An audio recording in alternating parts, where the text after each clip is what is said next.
de mon micro, les amis. Salam alaikum, les amis. Bonsoir à tous. J'espère que vous allez bien, que vous êtes en forme et en bonne santé. En ce vendredi 21 août 2026, les amis, la chronique hebdomadaire avec notre fidèle Jacob Cohen. Les amis, on va évoquer un sujet. Bonsoir, monsieur Cohen. Bonsoir à tous. Alors bien sûr, Monsieur Cohen, vous êtes toujours ponctuel. Je vous félicite sur ce point-là. Vous êtes toujours au rendez-vous. C'est exceptionnellement rare que vous êtes en retard. Ça n'arrive même, je dirais, jamais. Donc je vous tire mon grand chapeau sur ça, Monsieur Cohen. Donc les amis, comme d'habitude, on va évoquer un sujet. On a titré l'émission ce soir Israël, une villa dans la jungle. Monsieur Cohen, comme à son habitude, va donc développer le sujet, faire son analyse et comme d'habitude, vous aurez la possibilité d'interagir avec nous, les amis. Donc, je vous invite à faire votre demande pour celles et ceux qui veulent participer en direct avec le lien StreamYard sur YouTube ou alors sur TikTok ou sur Twitter, vous faites vos demandes. Et ou alors, sinon, vous posez vos questions dans le chat et on posera la question volontiers à Monsieur Cohen, les amis. Alors, abonnez-vous à la chaîne YouTube et n'hésitez pas à la soutenir, cette chaîne. Monsieur Cohen, je vous laisse débuter. Pardon? Je vous laisse débuter votre analyse et puis on fera comme d'habitude. L'expression Israël, une ville. Ah, alors attendez. Hop. Ah, excusez-moi. Voilà. Alors, Excusez-moi. l'expression Israël, une villa dans la jungle, est une expression authentique. Elle est réelle, elle est vraie. Elle a été prononcée par l'un des plus hauts personnages de l'État d'Israël. C'est-à-dire, c'est quelqu'un qui est pratiquement au sommet du pays il y a 25 ans. C'est-à-dire, c'est quelqu'un qui a été intégré dans les cercles les plus prestigieux de l'armée. Il a fait partie des commandos les plus sélects, les plus hardis. Il a été le soldat le plus décoré. Il a été chef d'état-major, ministre de la Défense, premier ministre d'Israël. Il s'appelle Ehud Barak. Bon, peut-être les jeunes ne connaissent pas, peut-être. Mais il a été Premier ministre, donc il a été tout ça. Et en fait, Ehud Barak était le dernier probablement de cette race de héros que les sionistes aimaient bien admirer. Ils ont toute une galerie de portraits, les sionistes, parce que l'héroïsme est comment dire, la qualité principale du pays, du peuple, et surtout le militaire. Je me souviens, quand j'ai découvert Israël dans les années 60-70, c'était un pays encore très, comment dire, très primaire. On avait comment dire, des loisirs de pays pauvres. C'est-à-dire, on se baladait, on prenait un petit café quelque part, et puis voilà, puis c'est tout. Je parle du samedi soir. Et puis on rentrait, et quand on se baladait, les gens admiraient les militaires qui portaient le béret parce qu'ils savaient faire la différence. Alors, le béret de parachutiste, le béret d'aviateur, etc., etc. Et donc, si vous voulez, Ehud Barak a été intégré dans les organisations les plus secrètes. Il a été même à Beyrouth déguisé en femme dans une opération de commando d'une audace très grande, enfin à l'époque. Donc c'est quelqu'un de très brillant et assez jeune. Il a accédé au pouvoir. Pourquoi? Parce qu'il a accédé au pouvoir en 1999. au pouvoir, ça veut dire qu'il est devenu Premier ministre. Pourquoi? Parce que Yitzhak Rabin a été assassiné en 96, si je me souviens bien, 95 plutôt. Oui, oui, 95. Remplacé par Shimon Peres, qui a démissionné 2 ans après suite à la bavure, le massacre de Cana. C'est une école au Liban où il y a eu 250 morts réfugiés dans une école de l'ONU. Enfin bon. Et Ehud Barak a été élu chef du Parti travailliste.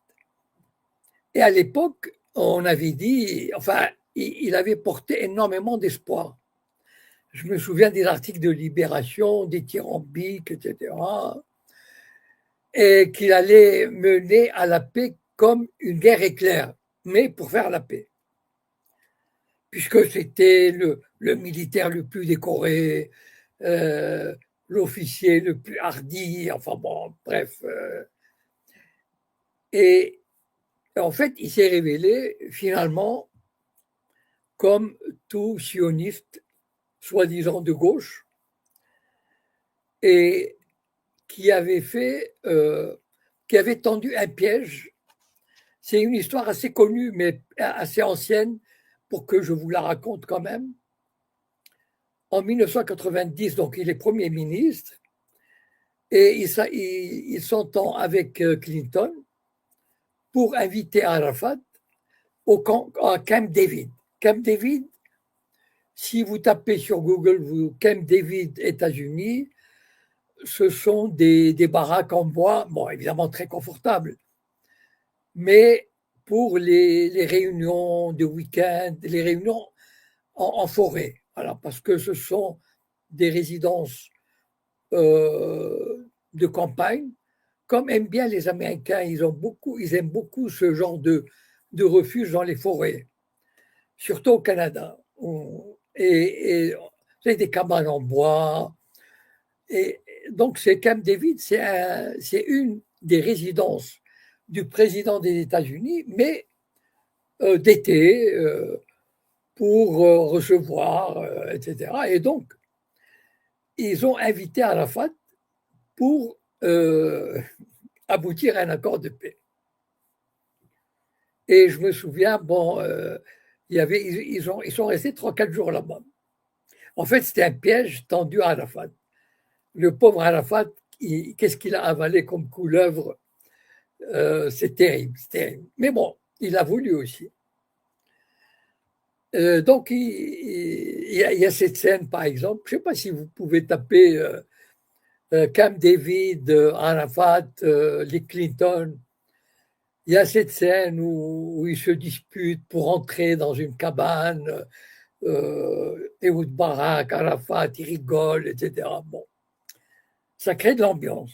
Mais en fait, le but, c'était de démonétiser Arafat, c'est-à-dire de le ridiculiser et de porter la responsabilité de l'échec sur ses épaules. Parce qu'au bout de 3-4 jours de négociations, Ehud Barak est sorti, il a donné une conférence de presse, appuyé par Clinton évidemment, et il a dit: nous avons offert 93% de la Cisjordanie à Arafat et il n'a pas voulu. Il voulait 100%. Enfin, c'était terrible, terrible. L'humiliation d'Arafat, mais il l'a cherché aussi d'ailleurs. Enfin bon. Et donc, c'est lui, c'est ce Ehud Barak, qui a mal fini d'ailleurs. C'est-à-dire, qu'est-ce que ça veut dire mal fini? Vous savez, tous les responsables, en général, surtout quand ils ont été militaires, etc., bon, ils font de la politique jusqu'à la mort en Israël. Bon, c'est-à-dire, bon, ils deviennent Premier ministre, deviennent ministres, etc. Enfin bon. Ehud Barak, je ne sais pas ce qui lui a pris. Il a été battu par Sharon en 2001 ou 2002 et il s'est lancé dans le business. En fait, il est devenu spéculateur immobilier. C'est même pas dans le business, il est devenu spéculateur. il achetait des apparts et les revendait. Bon, comme l'immobilier en Israël prenait beaucoup de valeur, il a gagné quelques millions et puis il est devenu un très bon copain d'Epstein. Bon. Alors, c'est lui qui est à l'origine de cette formule: Israël est une villa dans la jungle. Donc, vous comprenez le sens. Moi, pendant des années, j'avais compris à peu près quand on voyait la situation du Moyen-Orient, c'est-à-dire qu'Israël était le seul pays ordonné, où il y a l'ordre qui règne, où il y a la stabilité, et autour, c'est le chaos. Voilà. Et le chaos organisé par Israël et ses alliés. C'est-à-dire, vous savez, les pays qui n'ont pas été détruits, par exemple, enfin, qui n'ont pas été attaqués, comme l'Arabie Saoudite, les pays du Golfe, je parle des années 80, 90, mais ils n'ont pas été attaqués, ou l'Égypte, ils n'ont pas été attaqués, mais on les a empêchés de se développer comme ils auraient voulu. Voilà. C'est par exemple l'Arabie Saoudite rêvait depuis des décennies d'avoir une centrale nucléaire civile. Voilà. Et Israël a dit non, vous n'aurez pas la centrale nucléaire. Et ainsi de suite, plusieurs projets. Je ne sais pas si je vous ai raconté la tentative de... le Liban avait développé un début d'industrie spatiale, c'est-à-dire des fusées en 1963, stoppées net par Israël. La Syrie, par exemple, est un grand pays industriel qui avait énormément d'industries, de centres de recherche, etc. Aujourd'hui, tout a été détruit, mais Israël a détruit systématiquement depuis des années, avec la bénédiction de Poutine. Voilà, j'ai l'occasion de le dire. Quand Poutine est venu défendre le régime de Bachar el-Assad, il a défendu contre les islamistes, mais pas contre les bombardements d'Israël. Israël bombardait 2 fois par semaine la Syrie. Voilà. Juste pour leur dire, voilà, c'est moi le maître. Voilà. Je bombarde 2 fois par semaine. Je bombarde ici, là, comme je veux. Et les Syriens n'avaient pas, la Russie ne leur a pas donné des armes. Par exemple, ils ont des missiles, ce qu'on appelle les S-400, pour s'opposer, mais Poutine n'a jamais voulu. C'est un bon copain de Netanyahou, Poutine. Bon, en tout cas, c'est une parenthèse.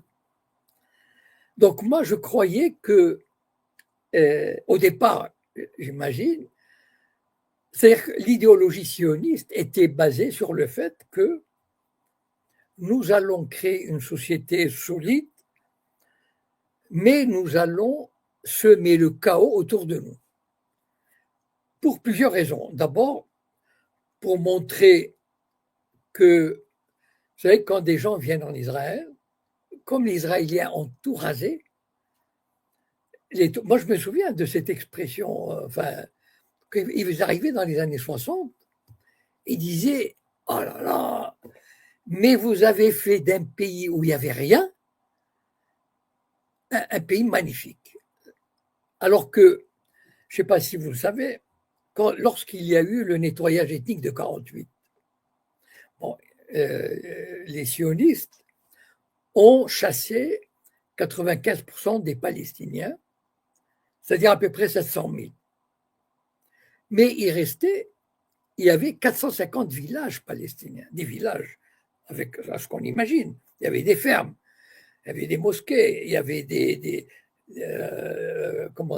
appareils, enfin, ce qu'on appelle des moulins, par exemple, pour faire de l'huile, etc. Enfin bon, c'était un pays organisé, il y avait des magasins, il y avait des échoppes, des artisans, il y avait de très belles orangeries.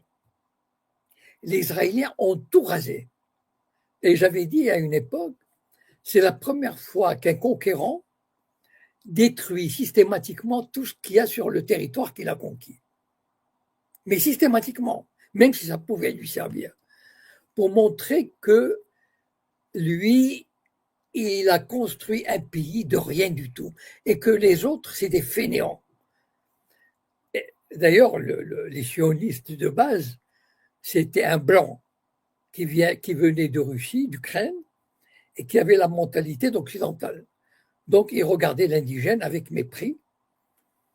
Et dans cette mentalité des sionistes, il fallait d'abord détruire l'environnement autour et surtout terroriser les populations autour. Donc, les faire vivre dans la précarité, dans l'instabilité, dans la peur.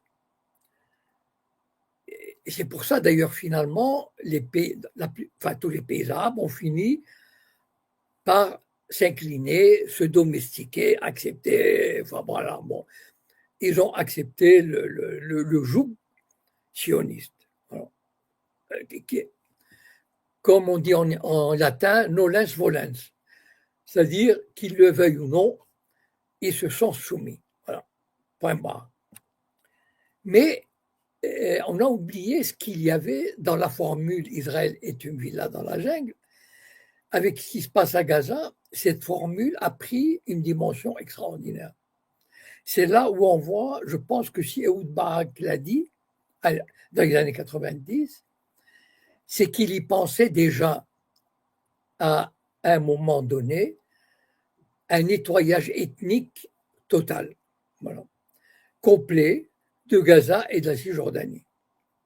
Sauf qu'à l'époque, les conditions n'étaient pas encore mûres pour le faire.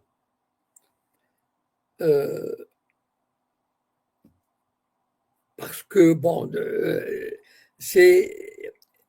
Israël voulait sauvegarder une certaine apparence de l'égalité, de solution à deux États, etc., en attendant de trouver le moment favorable. Même Netanyahou était pour une solution à deux États, enfin, il le déclarait, en 2014, par exemple. Et quand il y a eu des guerres, des conflits avec le Hamas, c'est jamais allé trop loin. Et il est probable, enfin, bon, il est évident que en 2023, l'État profond sioniste a considéré que les conditions étaient réunies pour réaliser le rêve sioniste. Le rêve sioniste, c'était, vous savez, je ne sais pas si vous connaissez la formule, une terre sans peuple pour un peuple sans terre. C'est-à-dire que, voilà, il voulait toute la terre et aucun arabe dessus. Ça, c'est le rêve absolu qui est poursuivi depuis l'origine. Voilà. Et aujourd'hui, voilà, enfin depuis 2023, ils sont en train d'appliquer ce plan. Et voilà le pays où tout est. Vous savez, il y a une expression pour qualifier Israël qui est le pays du lait et du miel, c'est-à-dire la douceur, l'abondance, etc. Et les pays autour, bah, c'est des sauvages. Bah bon, je vous passe les expressions et si vous voulez vous amuser, vous pouvez chercher le Rav Ovadia Yosef, la grande autorité spirituelle des séfarades, qui parlait d'une certaine façon des Arabes. Donc en fait, on a préparé le terrain psychologiquement, humainement, etc., pour faire en sorte que l'arabe, le palestinien devienne, comment dire, il a moins de valeur qu'un chien. Voilà. Et c'est pour ça d'ailleurs qu'il les tue, il les assassine avec une facilité déconcertante. C'est-à-dire que même dans l'inconscient israélien, c'est tout à fait naturel. J'ai entendu il y a quelques jours un idéologue sioniste religieux qui disait il faut extirper le mal. Voilà. L'arabe, le palestinien, c'est le mal absolu. Même un bébé, c'est le mal absolu. Et c'est voilà, cet idéal sioniste aujourd'hui qui se résume à cette formule: Israël est une villa dans la jungle. Et ce que je regrette, je finirai là-dessus, ce que je regrette, c'est que il y a très peu d'Arabes, très peu de Palestiniens qui en sont conscients. Non, non pas qui, bien sûr, ils le savent, mais de manière comme ça, voilà, bon, sioniste ci, sioniste cela, mais ils ne développent pas les éléments, les documents nécessaires, d'abord pour expliquer la situation et pour refuser tout compromis. Si Arafat l'avait compris et avait eu le courage de l'assumer, lorsqu'il est revenu des États-Unis en 2000, où ils se sont foutus de sa gueule, encore une fois, il aurait dû dire, OK, gardez la Cisjordanie, moi je pars, reprenez l'intifada, il n'y a pas de solution il n'y a pas de possibilité d'entente avec les sionistes. C'est le discours qu'il faut tenir et répéter et répéter et répéter. Il n'y a pas de possibilité. Et ceux qui le font sont des traîtres, des caniches. Il faut le dire, voilà, ceux qui le font sont des traîtres et des caniches. Très bien, c'est leur choix. Mais au moins, qu'ils ne se disent, enfin, qu'ils n'aient pas qu'ils aient au moins la décence de ne pas se dire arabes et musulmans et défendre Al-Quds, etc. Voilà ce que je voulais dire sur cette expression Israël est une villa dans la jungle. Et j'aimerais bien que cette expression devienne le leitmotiv de ceux qui défendent la Palestine, qui défendent la lutte contre cet État sioniste.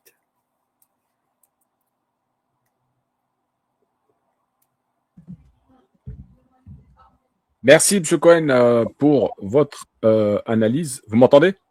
Oui, oui. Très bien. Les amis, partagez, s'il vous plaît, le live sur TikTok. Il y a des restrictions, donc malheureusement, il y a moins de visibilité. Alors, M. Cohen, moi, j'ai une première question pour vous Oui, concernant cette métaphore, hein, une villa dans la jungle. Est-ce que cette oui. image décrit une réalité géopolitique ou une manière de justifier la politique israélienne? Bon, d'abord, elle décrit d'abord la vision des Israéliens vis-à-vis d'eux-mêmes et de leur entourage. C'est que les Israéliens ne pensent pas pouvoir faire la paix avec les Arabes. Les Arabes, il faut les dominer. Voilà. Il n'y a pas de paix. Ça veut dire, il n'y a pas que cette expression que met Arafat, qui malheureusement, enfin, il s'est encore gouré là-dedans, il disait la paix des braves. Mais enfin, on ne fait pas la paix avec un occupant. Ce ne sont pas des braves. Les braves, ils se serrent la main, ils s'apprécient, ils se disent, OK, on s'est fait la guerre, maintenant, on se respecte et on fait la paix. En fait, c'est comme ça que les Israéliens, moi je les connais, enfin je veux dire, je sais comment ils pensent, voilà. Les Israéliens moyens, ils pensent tous comme ça, que l'entourage, on ne peut pas faire la paix avec eux, il faut les dominer, il faut les domestiquer, il faut les humilier. Voilà. Donc ça veut dire que nous pouvons vivre bien dans l'aisance, etc. Mais eux, pour qu'il y ait ce rapport de force, il faut qu'ils se soumettent et il faut les écraser de temps en temps. Vous savez, il y avait une expression israélienne, parce que de temps en temps, les Israéliens frappent la Syrie, frappent Gaza, etc. Frappaient avant cette guerre de 2023, et ils avaient une expression pour de temps en temps, juste ils bombardaient comme ça, une fois tous les 3 mois, ça les prenait, et ils avaient une expression pour ça, pour égaliser, pas égaliser, vous savez, quand on passe la tondeuse sur le gazon, comment, enfin, je sais pas, une expression, réduire le gazon, je sais pas quelle est l'expression, j'arrive pas à retrouver l'expression. C'est-à-dire, juste donner un petit coup de tondeuse, voilà. C'est ça leur mentalité. Donc en fait, c'est comme ça qu'ils se voient et c'est comme ça qu'ils voient le monde arabe. C'est une jungle qu'il faut domestiquer, qu'il faut humilier. Et Wally, je crois, j'ai oublié une partie de votre question. C'était Non, sur comment dire, la réalité. Est-ce que ça décrit une réalité géopolitique ou c'est une manière de justifier la politique israélienne? non, non, actuellement, ça décrit une réalité géopolitique. Est-ce qu'il y a un seul pays arabe qui osent aller à l'encontre. Par exemple, est-ce qu'il y a un pays arabe qui a envoyé un camion à Gaza? Enfin, je veux dire, vous imaginez, enfin, c'est terrible. À parachuter des trucs sur Gaza, ils ont tout ce qu'il faut. Aucun pays arabe n'a osé lever le petit doigt. Pas, en dehors des déclarations, hein, mais les Arabes sont spécialistes pour les déclarations, il n'y a pas de souci. Mais voilà, c'est-à-dire que les pays arabes ont fermé leur gueule. Point barre. Voilà. Et ça dure jusqu'à aujourd'hui. Voilà. Donc ça veut dire qu'ils se voient comme ça. Ça veut dire, et encore, même, je ne sais pas si vous êtes au courant, il y a 2 jours, Israël a bombardé une base turque en Syrie. Et ils ont justifié ça en disant que la Turquie allait s'installer dans cette base, armer, donner des armes et entraîner des soldats syriens, et que c'était une question de sécurité, alors que cette base se trouve à 500 km de leurs frontières. Ça fait rien, c'est une manière de dire, c'est une manière de raser le gazon. Voilà. C'est une manière de dire, c'est moi le maître, voilà, c'est moi le boss. Maintenant, là, j'ouvre une parenthèse. Les Turcs sont, bon, là ils sont pris. Hein. C'est-à-dire, voilà, on a bombardé leur base. Eh ben, qu'est-ce qu'ils vont faire les Turcs? Et que vont faire leurs alliés? Soi-disant, vous savez, le trio défensif, le Pakistan, l'Arabie Saoudite, la Turquie. Voilà, bon, ben, pour le moment, rien. Donc, en fait, c'est une mentalité de boss, de patron, de maître qui de temps en temps sort le fouet pour rien. C'est-à-dire, en fait, pour montrer aux Arabes, aux voisins, qu'il est le maître. Juste un coup de fouet, comme ça. Schlack. Voilà, pour vous rappeler qui est le maître. Voilà. Donc, de temps en temps, l'Israélien aime bien faire ça. Voilà. Je ne sais pas si j'ai répondu à votre question. Si, très bien, mais on va continuer. Il y a encore des questions sur cette jungle, justement, selon vous, qui est réellement la jungle dans la métaphore, là? Mais Les voisins d'Israël, le monde arabe ou tous ceux qui c'est, contestent son non, modèle non, et sa politique? c'est tous les voisins d'Israël. C'est-à-dire tous les pays arabes. En fait, c'est ça le drame, c'est que, par exemple, il y a des pays qui croient que, comme les Émirats arabes unis, le Maroc, etc., ils ont fait la paix, ils vont bénéficier du renseignement israélien, de la technologie, mais ils se foutent de leur gueule. Mais enfin, je veux dire, quand on est arabe, et si on n'a pas compris que les sionistes les méprisent, les arabes, c'est qu'on est d'une connerie, mais d'une bêtise hallucinante. Franchement, quand on est arabe et musulman, si on n'a pas compris ça après 80 ans de domination sioniste, c'est qu'on est d'une bêtise. On ne mérite pas, on ne mérite pas de se développer. Voilà, on mérite de retourner dans les cavernes. Franchement, parce que tout est là, tout, tout est public. Je veux dire, le comportement d'Israël depuis 80 ans, il est là. Enfin, voilà. Et surtout, leur mépris des Arabes. Enfin, il faut lire la littérature, c'est-à-dire les journaux, etc. Moi, je n'arrive pas à comprendre que les sociétés arabes, je ne sais pas, dans tous les pays arabes, combien de fois j'ai dit, il faut créer un département de l'étude du sionisme et d'Israël dans chaque pays arabe pour connaître l'ennemi, pour savoir ce qu'il pense et pour les décortiquer et, et pour dénoncer cette arnaque, la seule démocratie du Proche-Orient. Enfin, il faut, par exemple, dénoncer l'apartheid qu'il y a vis-à-vis des Arabes israéliens. Comment on peut laisser se répandre l'idée que c'est la démocratie, etc. Enfin bon, il y a des éléments, bon, je vais pas les développer ici, mais comment des pays arabes qui ont des intellectuels, qui ont des universitaires, des économistes, etc., des journalistes, ne font pas des études là-dessus. Enfin, voilà. C'est un aveuglement, moi, qui me désole. Voilà. Alors, Monsieur Cohen, après tout ce qui s'est passé, les événements bah, depuis le 7 hein, à Gaza, les bouleversements régionaux, est-ce que selon vous, la métaphore de la villa dans la jungle, elle est encore pertinente ou elle devient une illusion dangereuse?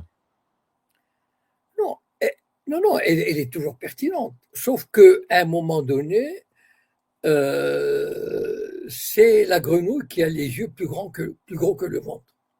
C'est-à-dire, euh, Israël ne se contente pas de domestiquer le monde arabe. Il voulait encore détruire l'Iran. Parce que, voilà.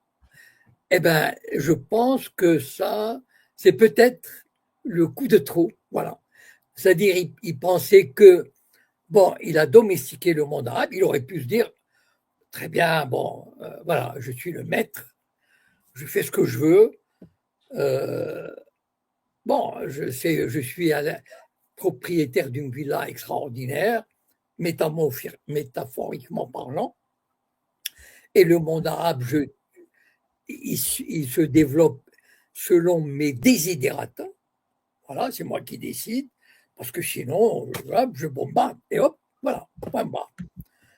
Eh bien, non, il est allé trop loin. Enfin, ça aurait pu marcher, mais ça n'a pas marché. Parce qu'à un moment donné, c'est ça le problème, c'est que y a des limites à la puissance, parce que même un grand empire, il trouve ses limites. C'est pas seulement Israël. Regardez l'Amérique, par exemple. À un moment donné, bon, ben, l'empire est en train de s'effondrer. Il ne va pas s'effondrer comme ça, mais il est en train de prendre des coups incroyables. Enfin, je veux dire, il y a un an, personne n'aurait imaginé. Bien sûr, on disait le dollar, etc., mais c'était encore des vues de l'esprit. Aujourd'hui, et d'ailleurs, regardez la violence des réactions. Enfin, ils ne peuvent pas tolérer des choses comme ça, mais c'est la réalité. Donc, à un moment donné, ben, l'empire sioniste, il régnait sur un territoire colossal. Et ben, il a voulu encore aller plus loin. Et aujourd'hui, il s'attaque à la Turquie. Donc, non seulement bon, il Et a. justement, Monsieur Cohen, concernant la Turquie, il y a une déclaration qui est ressortie qui est pas récente, hein, puisque Erdogan il est au pouvoir depuis un certain temps, mais tout au début, quand il est arrivé à la tête de la Turquie, il avait fait une déclaration qui a été republiée récemment, où il dit justement que Israël a le droit d'exister et tout ça. Je sais pas si vous l'avez vu cette déclaration. Non, non, mais de toute façon, la Turquie a toujours eu des relations très correctes avec Israël. Je veux dire, depuis 50 ans. Enfin, je veux dire, la Turquie n'a jamais adhéré au camp hostile à Israël, a toujours entretenu des relations diplomatiques, etc.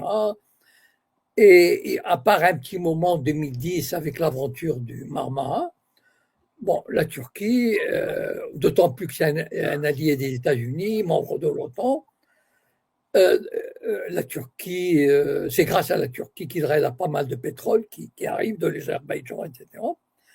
Donc la Turquie n'a pas, euh, d'abord la Turquie n'a pas des vues hégémoniques. C'est pas un empire. Vous savez, il y a une mentalité d'empire. Bien sûr, la Turquie veut avoir son influence dans la région et surtout sur les régions turcophones. C'est normal. Bon, mais pas au-delà. Enfin, je veux dire, n'a jamais, la Turquie n'a jamais cherché. Elle a pris le nord du Chypre en 74, je crois, euh, parce qu'il y avait une menace à une époque où il y avait une dictature grecque, une dictature des militaires en Grèce. Et bon, elle s'est sentie menacée, elle a pris la Chypre du Nord. Mais c'est pas un pays n'a jamais eu des revendications territoriales, la Turquie, sur qui que ce soit autour. Alors qu'Israël ne cesse de s'étendre. Donc, et même, enfin, je veux dire, c'est quand même hallucinant d'aller bombarder une base turque au nord de la Syrie, à je sais pas, 500, 800 kilomètres des frontières d'Israël. Et quelqu'un qui pourrait devenir Premier ministre d'Israël, Naftali Bennett, il a déclaré il y a quelques mois, s'il ne devient pas Premier ministre, il sera très important si l'opposition l'emporte, parce que il peut avoir à peu près jusqu'à 15 députés, ce qui est beaucoup en Israël, sur 120, ce qui est beaucoup. Eh bien, il a dit publiquement, il y a 3 mois, comme ça, il a dit que notre prochain adversaire, c'est la Turquie. Carrément. C'est-à-dire que, et d'ailleurs, ce bombardement d'une base turque au nord de la Syrie, c'est une façon de dire aux Turcs, voilà, maintenant, vous dégagez de la Syrie, c'est moi le seul maître. Et donc, la différence, je ne sais pas si vous la voyez, la Turquie n'a aucune ambition territoriale sur ses voisins. La Turquie ne cherche pas, n'a jamais cherché, en tout cas à ma connaissance, n'a jamais cherché à contrôler, par exemple, le gouvernement syrien ou d'autres gouvernements faibles comme le Liban, etc. Mais à la différence d'Israël, qui se constitue un empire. Donc, donc l'expression une villa dans la jungle, pour moi, elle est, si on ne le dit pas encore aujourd'hui de façon claire, elle est dans l'inconscient collectif du peuple israélien, voilà, et de ses dirigeants.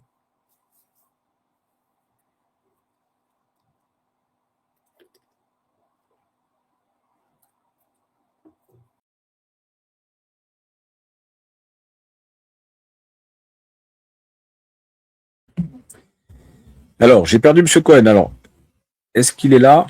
Oui, oui. Ah, M. Cohen, je vous avais perdu. Allez-y. Il y a eu un petit Non, problème non, de connexion. non j'ai fini. Ah, on n'a pas entendu les 2 dernières phrases de votre intervention. Il y a eu une coupure, malheureusement. Ah bon, non, bon, ce que je peux les répéter, c'est que je voulais dire que cette phrase, une villa dans la jungle, qu'aucun autre pays au monde, même les États-Unis qui sont un empire, ils n'ont pas cette obsession, ils n'ont jamais essayé, tenté de détruire le Canada, le Mexique, etc. Ils cherchaient à être dominateurs. À la différence d'Israël, une villa dans la jungle veut dire tout simplement qu'ils ne peuvent pas tolérer un développement qu'ils ne contrôlent pas. Bien sûr, ces pays arabes se développent, mais se développent de manière telle qu'ils ne portent pas ombrage à la domination sioniste. Voilà. Ok, bah écoutez, très bien. En tout cas, sur ce sujet-là, c'était très intéressant. Merci pour votre analyse. On va continuer sur l'actualité et bah, on va rester en Iran, au Moyen-Orient. Oui.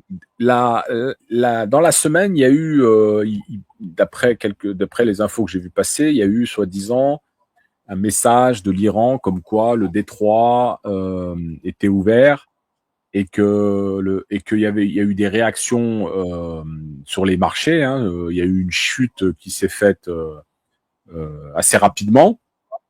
Et, Est-ce bon, que vous voulez pas dire que c'était les États-Unis qui ont dit que le détroit était ouvert? alors moi, ce que j'ai vu passer, c'est que ce serait le ministre iranien qui aurait fait une déclaration comme quoi Bon, voilà, voilà. Bon, en tout cas, il y a eu une réaction sur les marchés, mais il y a une oui. autre information que j'ai vue sur un site boursier très connu, où là, apparemment, d'après ce site-là, d'après c'est peut-être une source officielle, il y aurait eu un corridor qui aurait été organisé le long du détroit d'Ormuz, sécurisé par l'armée américaine, où il y aurait des navires qui passeraient par là et qui arriveraient à faire passer entre 15 et 20 millions de barils de pétrole. Alors, je ne sais pas si vous avez vu passer cette information. Alors, je vais vous dire la réalité. La réalité est la suivante. Depuis le mémorandum comment on l'appelle déjà, le MOU, je le connais en anglais, mais je n'arrive pas à retrouver le truc en français. Memorandum of Understanding, enfin bon, voilà. C'est le mémorandum d'intention, je ne sais pas, voilà.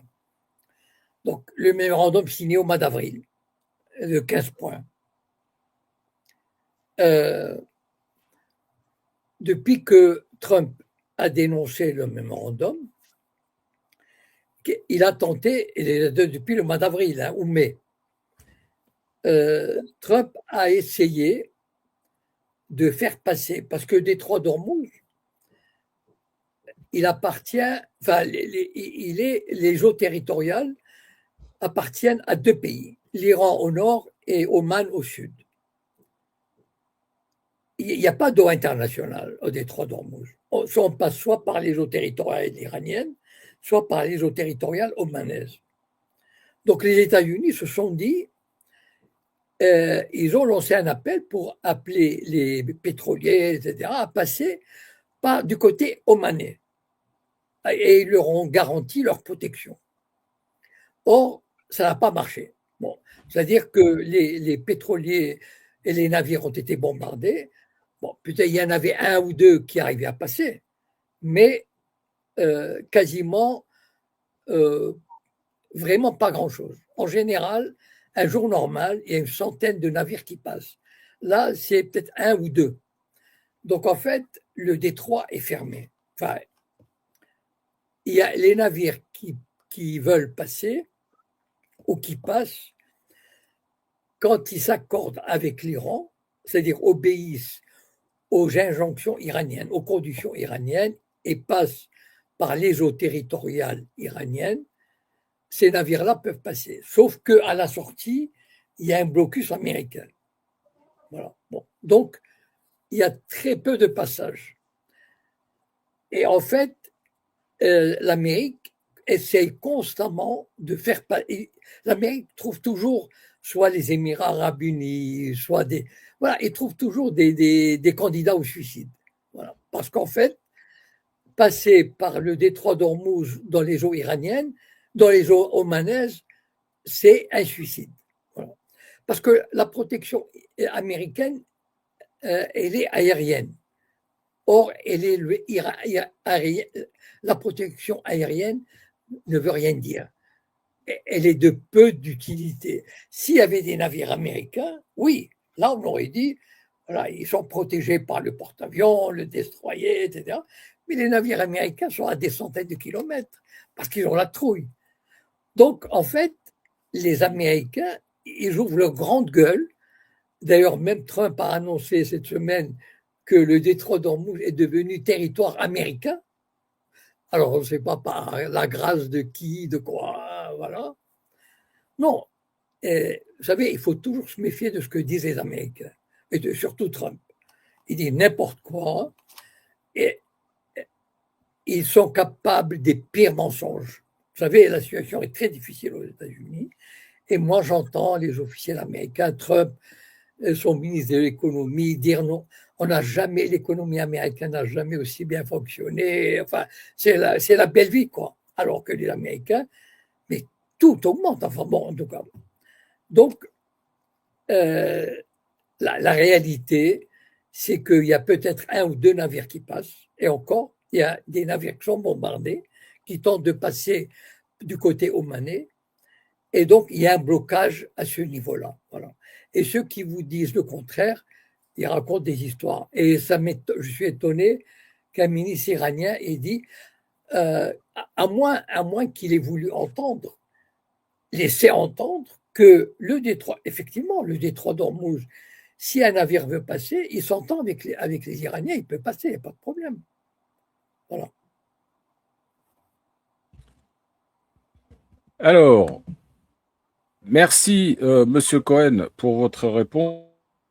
Alors, je voudrais faire une petite pause sur l'actualité et revenir sur quelque chose, en tout cas, un événement qui s'est produit et qui se produit chaque année depuis 82 ans. C'est votre anniversaire, Monsieur Cohen. Donc, vous avez fêté le 15 août dernier les 82 ans. Et c'est un plaisir pour moi de vous avoir ce soir pour cette énième chronique que l'on fait depuis près de 4 ans. Et je voulais vous le fêter avec vous là ce soir en vous faisant une petite surprise. Et la voici, elle est là. Bon, bon anniversaire, Jacob. Ah, merci Diodo, merci. Merci Diodo, c'est très gentil, c'est très sympa. Ouais, non, ça me fait très plaisir. Tu as été une personne aussi qui m'a permis de comprendre beaucoup de choses et je tenais à te le dire. Alors j'essaye à mon humble niveau de poursuivre ce chemin, mais tu as été très courageux et 82 ans, c'est porteur d'espoir. Je me dis on peut porter une lutte longtemps et moi Oui, j'en ai 60, tu vois, dans 22 ans, je serai à ta place. en fait, la lutte, ça permet de garder, d'avoir de l'énergie et de continuer à vivre. Voilà. La Ouais. lutte, c'est un très bon stimulant.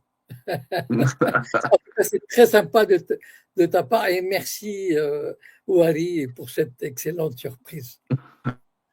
Bah, c'est un plaisir pour moi de recevoir Diodo ici pour te faire cette petite surprise. D'ailleurs, il a disparu, là, je le vois plus à l'écran. Je sais pas s'il est toujours avec nous. Il a dû être déconnecté. Mais en tout cas, je voulais te faire cette surprise, étant donné l'historique, l'histoire que vous avez en commun avec Diodo, de la dissidence. Et bah, c'était un plaisir pour moi de le faire venir là ce soir. Il a accepté gentiment, vraiment, d'être là ce soir. Alors là, je le vois plus à l'écran. Hein. Je sais pas s'il nous entend. Diodo, t'es avec nous? C'est très sympathique. C'est vraiment très sympathique. Ah, alors on l'a perdu. Il va revenir. C'est l'anniversaire de Jacob Cohen, alors j'avais oublié. Ils m'ont Ah, appelé, alors je viens de lui souhaiter. Ah oui? 82 ans. Pourquoi il y a ça? eh ben, c'est du direct. Malheureusement, il s'est pas déconnecté. Mais en tout cas, merci à Qu'est-ce que lui. tu fais? Je vais, Diablotine? alors, attends, voilà. Je vais quand même le retirer parce qu'il est, il a pas remarqué, il a pas fait attention qu'il s'était déconnecté et qu'il était toujours avec nous. En tout cas, voilà, je tenais à vous faire cette petite surprise, Monsieur Cohen. Bah, d'ailleurs, ça va nous permettre de faire une petite transition et de parler justement du cas Dieudonné et de la censure qu'il subit et le harcèlement qu'il subit depuis toutes ces années. Et encore aujourd'hui, en 2026, il est interdit d'exercer son travail d'humoriste. Le dernier en date, c'était... alors là, je crois qu'il est interdit à Nice, un spectacle qui était prévu ce week-end. Mais le dernier en date, c'était dans la Drôme, le 14 août, où là, il s'est vu remettre une notification préfectorale de cette interdiction. Et j'ai d'ailleurs même publié une vidéo sur mon compte qui a fait plus de 400 000 vues où voilà, on voit les gendarmes intervenir et tout ça. Et, et en fait, ils sont aux ordres du système. Hein. Il y a des il y a des gens au-dessus qui ont un fort pouvoir pour exercer, faire exercer cette pression et cet harcèlement sur Dieudonné ou sur d'autres. Mais en tout cas, Dieudonné, ça fait depuis 2002-2003 qu'on est sur lui. Hein. Même en violation des principes élémentaires de la justice française. Les Exactement. principes élémentaires de la justice sont bafoués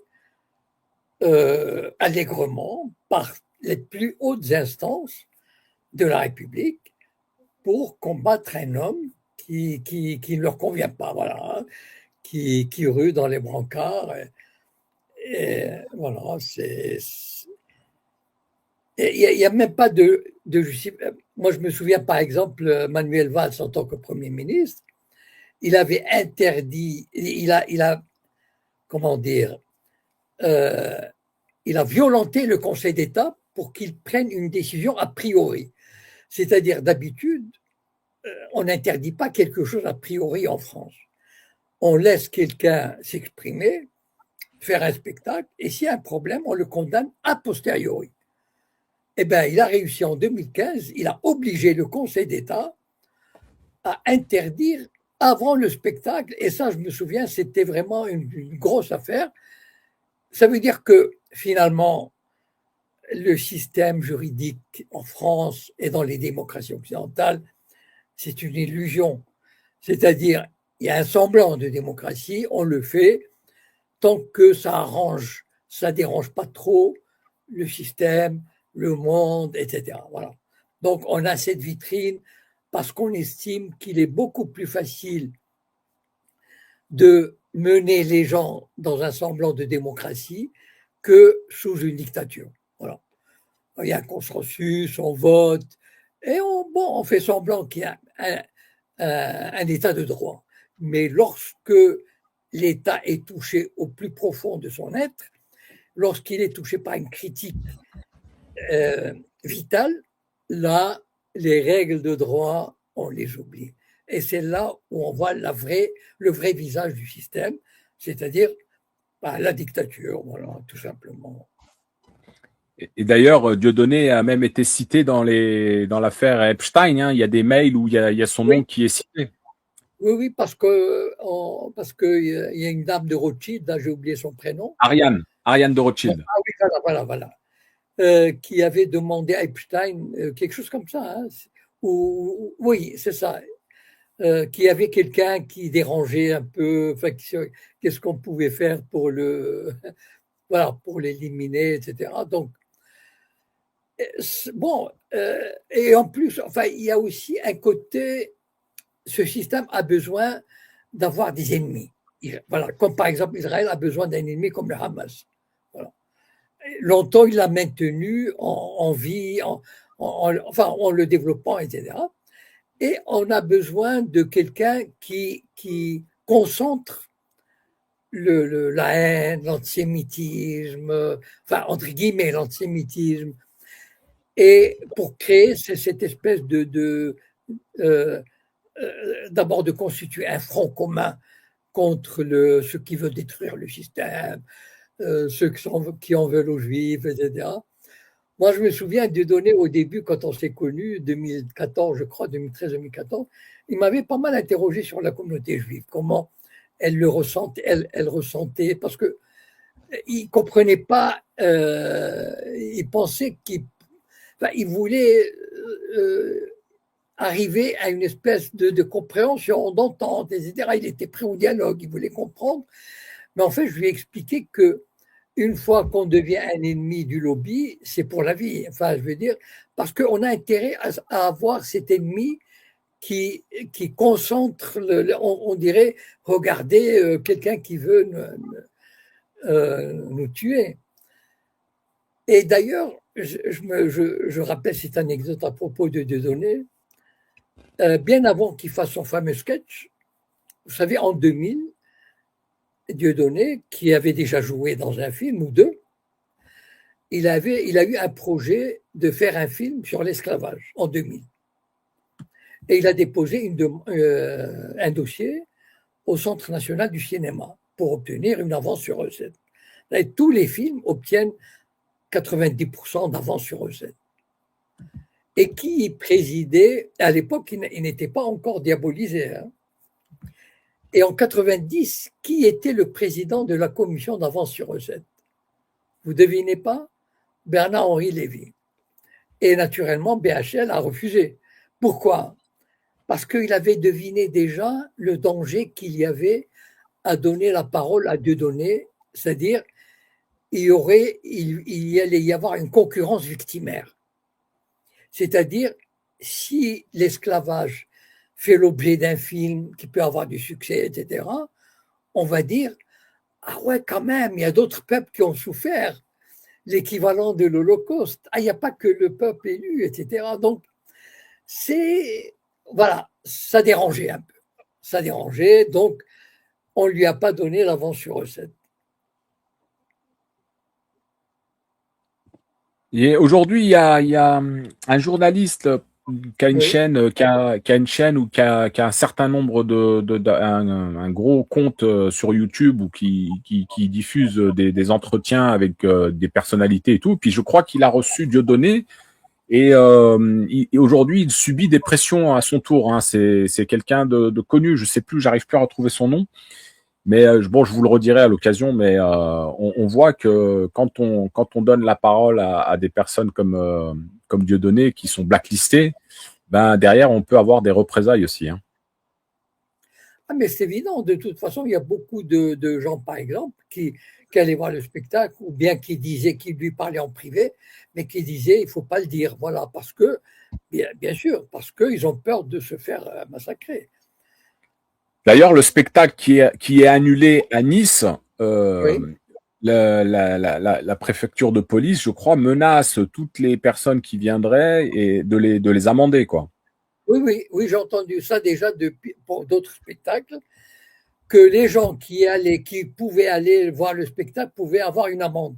Non, non, mais de toute façon, ce que j'ai dit tout à l'heure, c'est qu'il n'y a plus d'état de droit.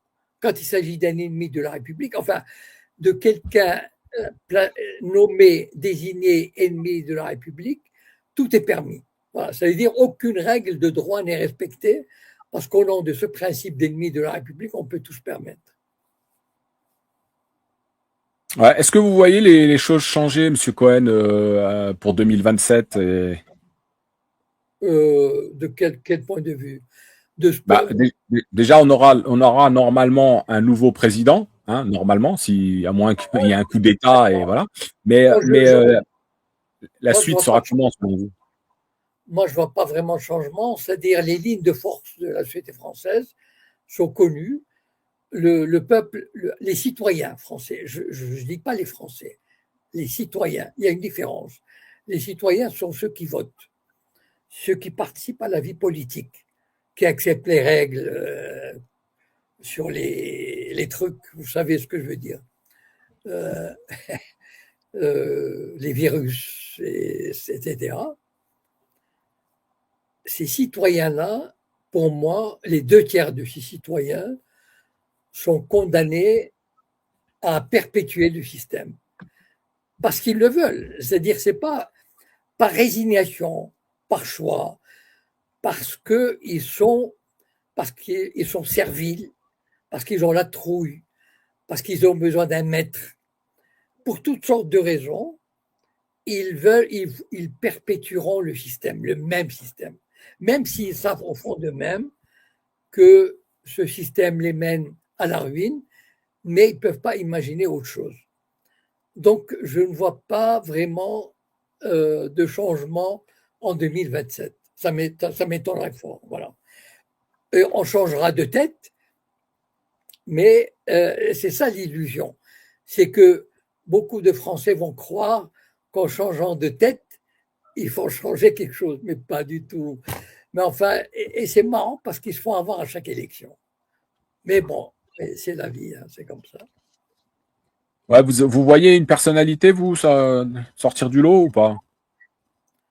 Non, bon, pour moi, je vois, il y a déjà 2 personnes qui sortent du lot, c'est-à-dire Marine Le Pen et Mélenchon, bon, d'accord, mais les autres, à mon avis, il y en a 5 ou 6 ou 7, à mon avis, hein, c'est le système va au mois de janvier, février, siffler la fin de la récréation et il va leur dire, bon voilà, on va s'entendre sur un type, voilà, parce qu'on ne peut pas se permettre de laisser la France entre les mains de ces deux. Et donc, ben, ils sont, je ne sais pas comment, je ne sais pas par quelle opération, etc. Mais l'État profond a beaucoup de moyens de pression sur Attal, sur Philippe, sur tout le monde, hein. D'abord, ils ont des dossiers, ils ont des vidéos, et ils peuvent casser n'importe qui. Vous savez, regardez Fillon, comment on l'a cassé, avec 2 costumes. Donc, c'est vraiment, vous savez, si on veut vraiment casser un homme politique, ils ont des dossiers sur tout le monde, et surtout ceux qui ont des mœurs un peu particulières. Donc, vous savez, donc au fond, ces gens-là connaissent leur intérêt. Aujourd'hui, ils font les coqs. Moi, président, et puis au mois de janvier, février, on va leur dire, bon, allez, il faut rentrer à l'écurie, vous allez être sage, vous serez nommé ministre, et vous fermez votre gueule, et on ne peut pas. Moi, c'est comme ça que je vois à peu près le schéma. Et donc, le centriste, entre guillemets, hein, euh, il sera opposé à Marine Le Pen, et puis on sortira le truc, les Républicains, et puis voilà, et on sera reparti pour 5 années, malheureusement. Hein, Alors, ok, merci Monsieur Cohen. Il y a une connaissance qui voudrait vous parler ce soir. Je vous donne la parole. Oui, C'est à toi, mon cher. Bonsoir Jacob, c'est Karim Bouddha. Bon anniversaire. ah, bonsoir. Longue, longue vie. Bonsoir Karim. Longue vie. Longue Merci. vie et merci pour tous vos éclairages. Moi, je suis Jacob depuis longtemps et c'est un éclaireur. Jacob, c'est un éclaireur de ce qui peut se passer ou ce qui va se passer. Merci. Et moi, je partage son analyse sur l'échiquier politique, entre guillemets, en France, c'est-à-dire c'est une ingénierie sociale qui repose sur cultiver les divisions, exciter les plaies identitaires. Et ça marche, par exemple, aussi très bien entre le Maroc et l'Algérie, enfin un peu partout.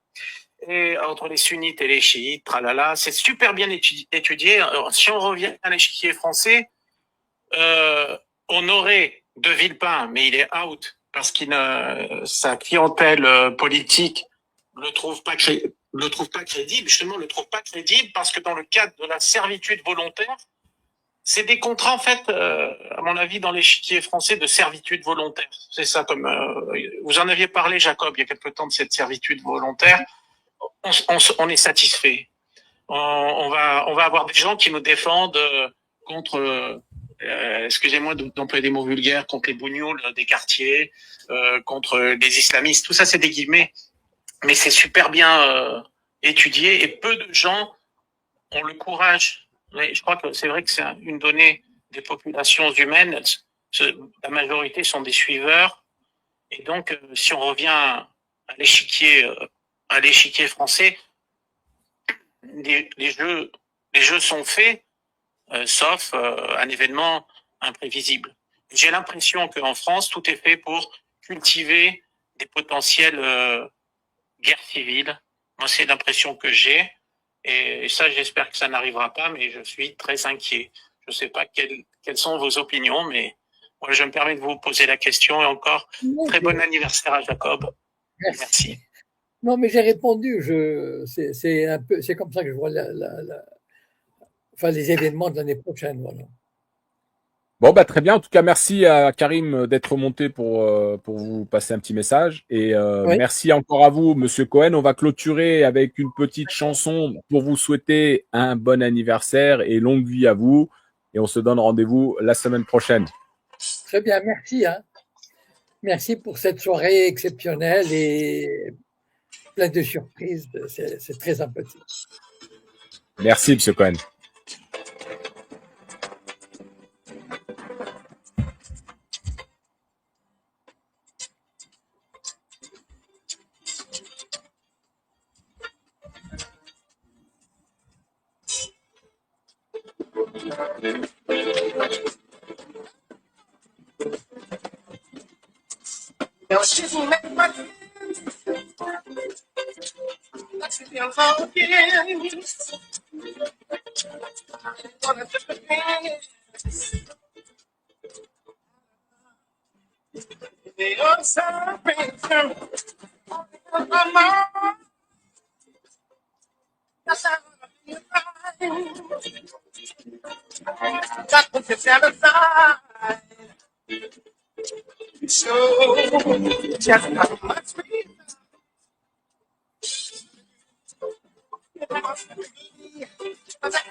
Vous l'aurez reconnu, Monsieur Jacob Cohen, c'est Stevie Wonder et qui vous souhaite un excellent anniversaire et on se donne rendez-vous vendredi prochain avec une autre chronique à la même heure.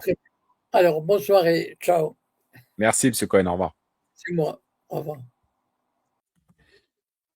Voilà, les amis, nous clôturons cette chronique exceptionnelle avec Jacob Cohen pour son 82e anniversaire. Et on se donne rendez-vous la semaine prochaine, même heure, même chaîne. N'hésitez pas à vous abonner à la chaîne YouTube Altitude. N'hésitez pas, pour celles et ceux qui veulent la soutenir, vous avez le petit lien en bandeau dans la description. Et je vous souhaite un excellent week-end et à la semaine prochaine. Salam alaikum.